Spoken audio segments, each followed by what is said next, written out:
দেবদাস মহাপাত্রকে ডিম, তার বাড়ি ভাঙচুর, কারণ তার বিরুদ্ধে অভিযোগ আবাসা রাস্তার কাজে কাটমানির অভিযোগ।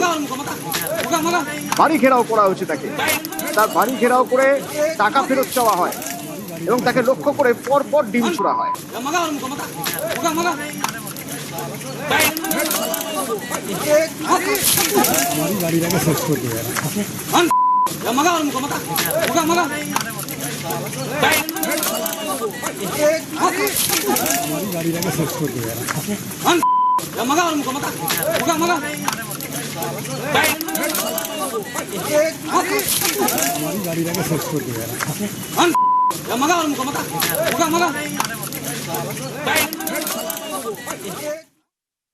এখানে তৃণমূলের অঞ্চল সভাপতি প্রাক্তন পাহাড় প্রমাণ দুর্নীতির সঙ্গে যুক্ত হয়ে গেছে। মানুষকে বাড়ি দেওয়ার নাম করে 20,000 টাকা করে নিয়েছে। আমরা চাই গরিব মানুষের ফেরত দিয়ে দিক। কারখানায় কাজ দেওয়ার নাম করে 15,000 টাকা করে নিয়েছে। আমরা চাই সেটাও ফেরত দিক। কাজ তাদের দিতে পারেনি। রাস্তার টাকা 1,05,00,000 টাকার রাস্তা এসেছে, সেই রাস্তার টাকা 40 লক্ষ টাকাও খরচা হয়নি। 2 মাসে রাস্তা নষ্ট হয়ে গেছে। আমরা চাই গরিব মানুষের টাকা ফেরত হয়ে যাক।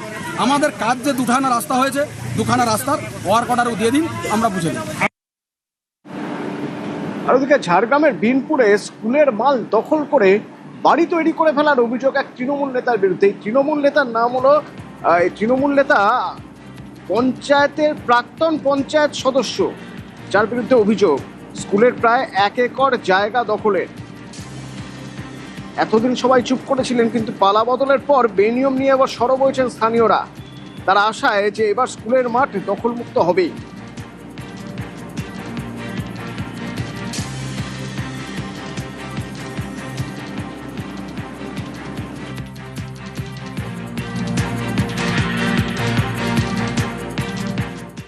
টিএমসির নেতৃত্ব দীনেশ বেজ, ওরা 7 ভাই গায়ের জোরে কীভাবে দখল করেছে, ওদের ক্ষমতা ছিল, সেই ক্ষমতার ব্যবহার করে মোটামুটি জোর জবরদস্তি 2টো গ্রামের লোককে উচ্ছেদ করে ওরা দখল করেছে। আমরা আমি এনেছি, বলতে গেছি, আমাদেরকে মারতে উদ্যত। তিনি একজন পঞ্চায়েত মেম্বার ছিলেন, বুথ সভাপতি ছিলেন। ক্ষমতার কাজে লাগিয়ে ওই মানে সরকারি জায়গার অপব্যবহার করেছে। একজন দখল করে নিয়েছিল, তাকে উচ্ছেদ করে এই মাঠটাকে ওরাই রেখেছে। আমরা চেষ্টা করছি, কিন্তু আমরা চেষ্টা করেও এই টিএমসির জামানায় আমরা পারিনি। এরিয়া হচ্ছে 1 একর 98, এখন 1 একর মতো হবে, প্রায় 1 একর দখল হয়েছে। 1 একর দখল হয়েছে। এখন বর্তমানে খেলার মতো পজিশন নেই, ঠিক আছে। যে মাঠটা ছিল, মাঠটা আয়তন অনেক ছোট হয়ে গেছে। তাতে তৃণমূলের নেতারা সব এখন এখানে যখন জবরদখল করে করে দেশের লোক কোনো মতেই তার মীমাংসা করতে পারেনি। এখন বর্তমানে বিজেপি সরকার এসছে, জানি না কী হবে। তবে যতটা সম্ভব আমাদের মাঠটা যে আয়তন ছিল সেটা বিজেপি সরকার যদি ফিরিয়ে দেয়, সেটা আমরা নিজেদের গ্রামের লোক ধন্য বলে মনে করব। তো আমি শুনেছি যে একটা অভিযোগ এসআই অফিসে জমা পড়েছে স্কুলের তরফ থেকে। স্কুলের ছেলেমেয়েরা কোথায় ওখানে খেলতে যায়? মাঝে মধ্যে আগে যেত, এখন এই আমাদের সামনে যে মাঠ আছে এখানে খেলাধুলা করে। মানে এই সমস্যার জন্য কি ওখানে যান না? হ্যাঁ, এই সমস্যার জন্য অসুবিধা হচ্ছে। ঝাড়গ্রাম এলাকায় নয়, শুধু নেপুরা অঞ্চল নয়, তৃণমূল কংগ্রেসের নেতারা এই পশ্চিমবঙ্গের সরকারটাকে ভেবেছিলেন নিজের পৈতৃক সম্পত্তি এবং নিজের ব্যবসায় পরিণত করেছিলেন প্রতিটা জায়গায়, শুধু ঝাড়গ্রামে নয়।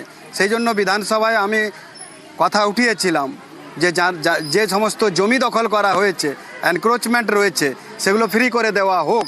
এটা শুধু এটা ঝাড়গ্রামের নয়, সারা পশ্চিমবঙ্গের ঘটনা। এবং জমির এগুলো তদন্ত হওয়া উচিত সঠিক রূপে, এবং ফাঁসির প্রাবধান নিয়ে আসা উচিত।